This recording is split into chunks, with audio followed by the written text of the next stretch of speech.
Professor Jorge Augusto, explicador virtual, História.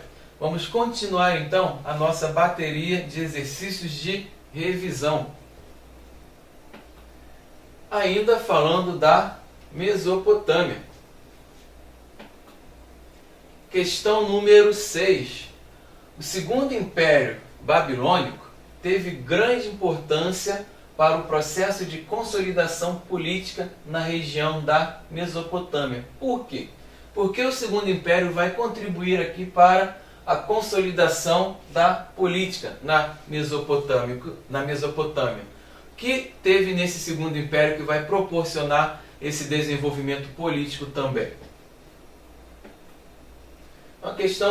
A resposta é a chegada de Nabucodonosor II ao poder promoveu o apogeu do Império Babilônico, sendo nesse período a fase em que os hebreus foram escravizados e transferidos para a Babilônia, havendo a construção dos jardins suspensos da Babilônia e a estabilidade política.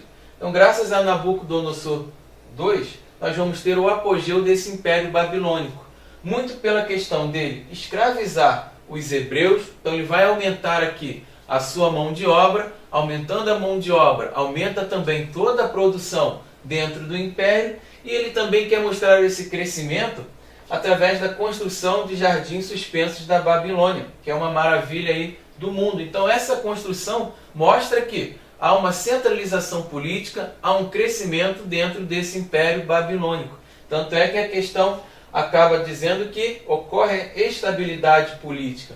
Essa estabilidade política muito ligada também à excelente centralização política feita pelo rei Nabucodonosor. Então nós temos aqui esse Segundo Império Babilônico contribuindo para a consolidação política por esses fatores.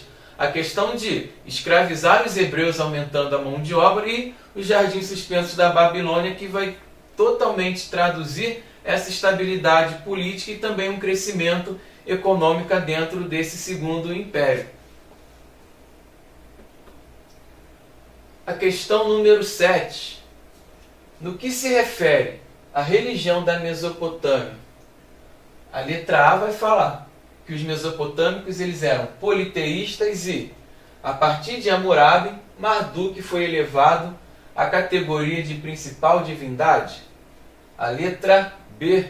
A religião não teve nenhuma influência sobre estas sociedades, ou seja, a religião não contribuiu em nada. Letra C. Durante um longo período, optaram pelo monoteísmo por influência da reforma religiosa de Amenófis IV no Egito. Então, eles deixaram de ser politeístas e passaram a ser monoteístas. A letra D. As lendas e mitos não faziam parte dessa cultura. E a letra E. Não cultuavam deuses cósmicos e astrais, mas somente as forças da natureza. Qual é, então, a opção correta sobre a religiosidade dos povos mesopotâmicos? A opção correta é a letra A. Eles eram politeístas, ou seja, cultuavam vários deuses.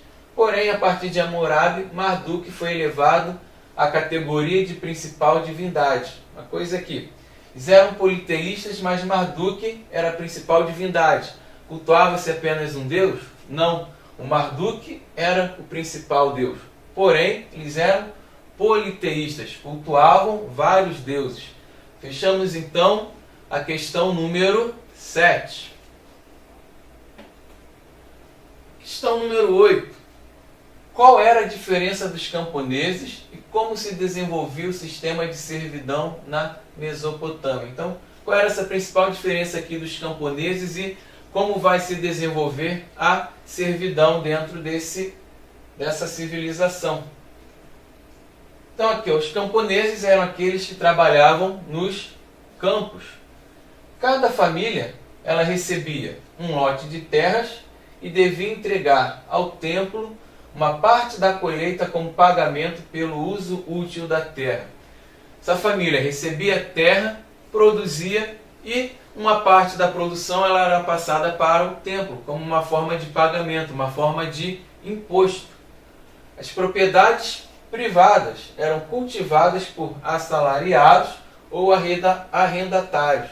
Então, aquelas propriedades que tinham donos, quem trabalhava, eram pessoas que recebiam algum tipo de salário, ou aquelas que arrendavam a terra, em troca disso pagavam uma parte da produção ao dono.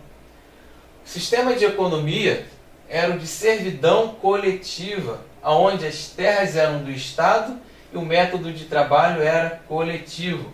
Quando se fala em servidão coletiva, todos trabalhavam em prol do Estado, tudo que era produzido era repassado ao Estado e o Estado depois distribuía para a população de forma igualitária. Então, os camponeses eles trabalhavam na terra, recebiam aí a sua terra e parte do que era cultivado eles enviavam como forma de pagamento para o templo. A servidão coletiva já eram todos trabalhando aqui em prol do Estado, o que era produzido repassava-se ao Estado e o Estado depois distribuía esses alimentos. Então fechamos a questão número 8. Questão 9. Os sumérios, povo antigo que habitou a Mesopotâmia, destacou-se na construção de zigurates. O que eram estes zigurates? A opção A diz que eram palácios onde viviam os reis e toda a nobreza do povo sumério. A letra B, canais de irrigação construídos nas margens dos rios Tigre e Eufrates. A letra C, construções em formato de pirâmides que eram usadas como locais de armazenagem de gêneros agrícolas e também como templos religiosos. E a letra D, torres de pedra construídas para proteger as cidades sumérias. Então, o que eram esses zigurates? Os zigurates, então, eles eram as construções em formato de pirâmides que eram usadas como locais de armazenagem de gêneros agrícolas e também templos religiosos. Então, eram construções que serviam para armazenar toda a produção agrícola e também era o templo de adoração aos deuses desses povos mesopotâmicos.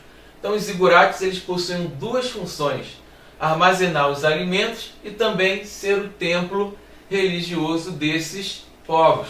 Fechamos a questão número 9. Questão número 10. O que era o Código de Hammurabi criado na Babilônia? Letra A. Conjunto de leis que organizava o comércio na região da Mesopotâmia. Letra B. Conjunto de leis e regras sociais criadas pelos assírios, cujo objetivo era educar a população mesopotâmica. Letra C. Conjunto de leis criado pelo rei Hammurabi que definia punições severas a quem cometesse crimes. Tinha como base a lei de Talião, o olho por olho, dente por dente. Opção D. Conjunto de leis criado por Nabucodonosor II, que tinha como objetivo principal cobrar impostos da população e punir os sonegadores. Então, a gente está revisando aqui essa questão. Nós já fizemos ela de forma discursiva, agora na questão objetiva. O que era o Código de Hammurabi? Opção correta aqui, opção C. Conjunto de leis criado pelo rei Hammurabi, que definia punições severas, lembrando que era um conjunto de leis bem rígido, a quem cometesse crimes. Tinha como base a lei de Talião, o olho por olho, o dente por dente. Então, esse era o Código de Hammurabi. Fechamos então mais uma aula. Muito obrigado pela atenção e até a próxima.